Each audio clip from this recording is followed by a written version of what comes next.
Purple Robe here, and I've started writing a new book. It's constructed much like World War Z, if you've ever read that one, which was a bunch of short stories and vignettes based around an event. Now, in World War Z, the event is a zombie apocalypse, but in my story, the event is all of the Americans, all the people in America, suddenly go crazy, or maybe not, and start murdering all of the politicians. The name of the book is Political Climate Change, and the first story is Assessing the Situation. Enjoy. What's going on? Dude, someone's killing all the politicians. Frank heard what the teenager said, but it didn't totally register. At first, he thought it was because of the kid's mask, but no, the words were clear enough. There were multiple TVs on at the restaurant he'd stopped at for a quiet lunch, and they were all blaring CNN, but almost all of the few socially distanced patrons were on his or her cell phone getting the exact same news from a dozen different sources. Of course, Frank had a cell, but he left it at the office on purpose so that they couldn't call him in the middle of his repast and make him go back to work early. Apparently, in the last 2 to 3 hours, over 200 local, state, and federal politicians had been murdered in a plethora of ways. Iowa Senator Jeff Markinson had been gunned down in his BMW at a red light on Main Street not 30 minutes ago. Texas Congresswoman Jillian Brandauer was just this moment discovered with over 40 stab wounds in the closet of her Dallas office. No one knew exactly how long she'd been there. Ohio Board of County Commissioner Aubrey Buck was run down by an assailant in a red Land Rover wearing a ski mask while walking down a city sidewalk near the Beechwood Mall. These were just the tip of the iceberg, with reports coming in virtually every minute. The assailants were termed lone nutballs, or vicious cabals, or terrorist cells, or angry mobs. One poor state senator, whose name Frank hadn't caught, was stoned to death by a group of no less than 50 frothing senior citizens. Beyond that, there were no suspects whatsoever. Either no one was talking, or the police themselves had no interest in catching the criminals anymore. There was video footage of some of the slayings, and still not a single suspect had been questioned. Were the cops in on this? Wondered Frank. Was it some sort of coup? There was a shot of the White House on the screen now, and an anchor explained that the president was sequestered inside with no plans of poking his head out. Frank thought people liked this president, at least more than the last one, but he guessed maybe they didn't. And he supposed they really didn't like the rest of the government either. But this was madness. Frank brought his gaze down from the set and thought he noticed a young girl staring at him. She couldn't possibly recognize him under his mask, but she looked away just as his eyes passed over her. Maybe he'd been mistaken. He closed the long plastic menu that had rested on his lap, laid it on the table, stood, and made a beeline for the door. He was actually hyperventilating by the time he rested his back against the outside of the eatery's glass doors. Now there was an older couple staring at him. Why was everybody looking at him all of a sudden? But he figured it out quickly, pulled himself off the door, and opened it for the couple, mumbling a somewhat strangled apology. What to do? Where to go? Why hadn't he brought his phone? For that matter, why hadn't he brought his car? Well, it had been unseasonably cool for July. You know, climate change and all. The weather was really funny. And he loved walking in such weather. The place was only 3 blocks away, and if he drove, he'd have to deal with parking. The city had only recently completely ended its quarantine, and he couldn't remember the last time he'd eaten at a restaurant. He'd always been a bit more cautious than most about COVID. Everyone he knew had already begun living life in more of a pre-pandemic way. Hell, half the people in the restaurant weren't even wearing masks. It had seemed such a decadent treat, but now he wished he'd resisted the temptation. He needed to get back to the office, but he didn't want to go there. However, there was really nothing for it. Without his car, he couldn't go anywhere, and like most slaves to modern society, without his phone he was completely isolated from the world. As much as he didn't want to go back to the office, he wanted to stay on the streets less.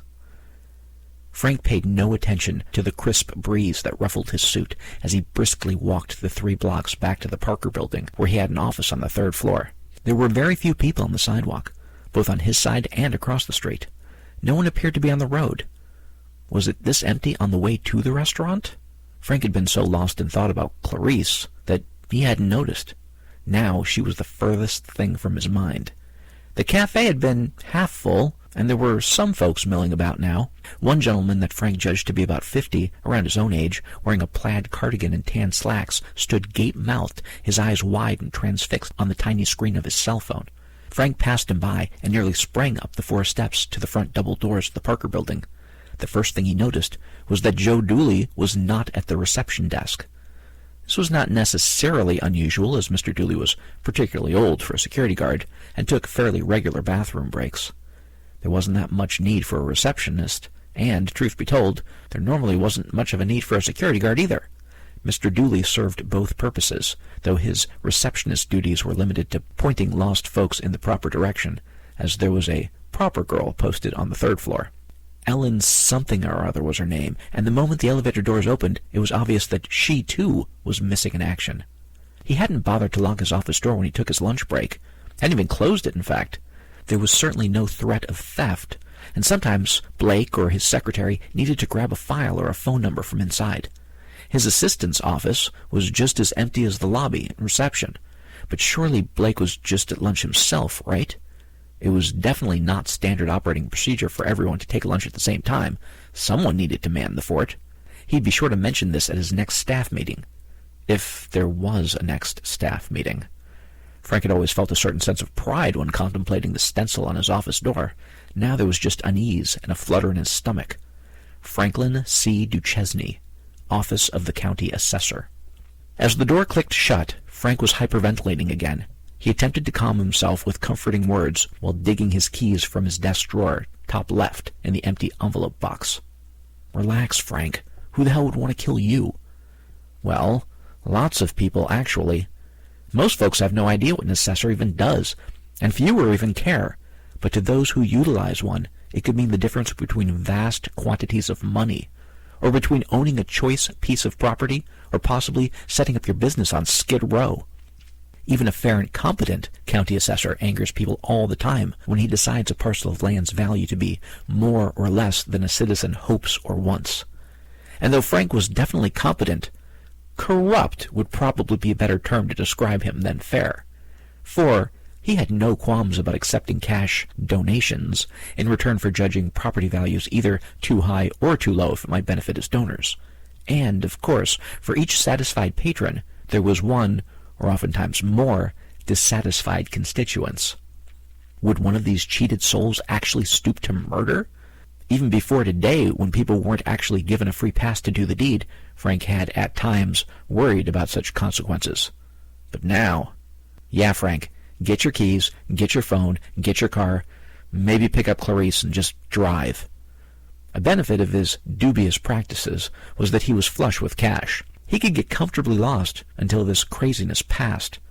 How long could it last anyway? A few days? A week? Could something like this go longer? Didn't seem possible. Frank was so startled when the door opened that he literally jumped out of his right shoe, and if his actions hadn't caused him to press up against his desk in just the right way, he was sure that he would have pissed himself. But it was just Dorothy. Thank God for that. "Sorry," she said. "Didn't mean to scare you." There was a mischievous smile on her lips. How, wondered Frank, could she find amusement at his startle at a time like this? Didn't she know what was going on? Maybe she hadn't seen the news. His wife was even less attached to her cell phone than he was to his, and she preferred to keep her nose in between the pages of a book as opposed to pressed against a TV screen. "What are you doing here?" Dorothy never came to visit him at work, though it was just like her to show up at the most inopportune moment. "Aren't you happy to see me?" "Of course I am. It's just—" He had his personals now. The two of them could jump in his car, which was in the parking garage a few floors below, and head to the edge of town. His face was very well known in the circles he ran in, but outside of this county, he was just as obscure as any other nameless, faceless Joe. He'd have Dorothy book a hotel room for a few days under her own name on her cell phone as they drove. "Haven't you seen the news? Don't you know what's going on?" "What do you mean?" The echo of a gunshot caused him to stumble, and he would have ended up sitting hard on his butt in his office chair if he hadn't quickly grabbed the side of the desk and steadied himself. Dorothy's eyes were saucer-wide as her head whipped in the direction of the noise. Sounded like it might have come from reception. "Dorothy," he hissed. "Close the door and lock it."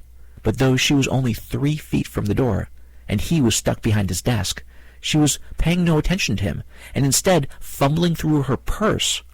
Probably wants to fix her makeup, thought Frank wildly, so she can leave a pretty corpse just like her. He was about to hiss again, but instead bolted past her, clomping unsteadily on his one shoe, and shut the door as quietly as he could.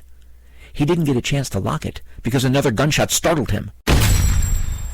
This one almost deafening in its closeness.